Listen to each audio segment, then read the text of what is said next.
ఆంధ్రప్రదేశ్ ముఖ్యమంత్రి చంద్రబాబు నాయుడు నేతృత్వంలో Amaravati capital region development authority CRDA 44వ సమావేశం జరిగింది.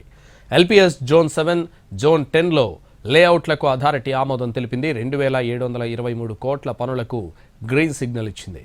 ఇప్పటివరకు అండర్ గ్రౌండ్ ఎలక్ట్రిసిటీ, డ్రైనేజ్ వ్యవస్థ వంటి మౌలిక సదుపాయాలతో పాటు ఐకానిక్ బిల్డింగ్స్, హైకోర్టు, అసెంబ్లీ భవనాలకు సంబంధించి 47,000 కోట్ల రూపాయలకు పైగా విలువ చేసే పనులకు ఆమోదం తెలిపింది సిఆర్డీఏ.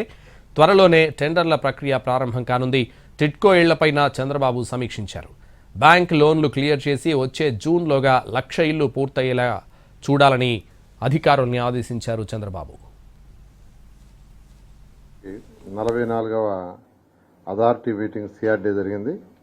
దాంట్లో జోన్ 7, జోన్ 10 లేఅవుట్ రోడ్స్కు సంబంధించి 2,723 కోట్లతో యాక్చువల్గా ఈరోజు అథారిటీ యాక్సెప్ట్ చేసింది.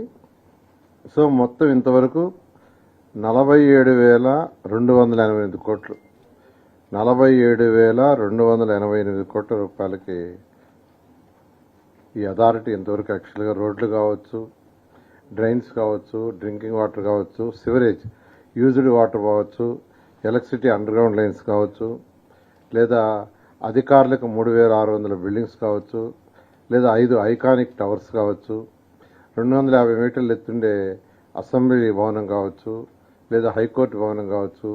ఇవన్నీ కూడా వీటన్నిటికి సంబంధించి ఇంతవరకు 47,288 కోట్లకి ఈరోజు యాక్చువల్గా యాక్సెప్ట్ చేయడం జరిగింది.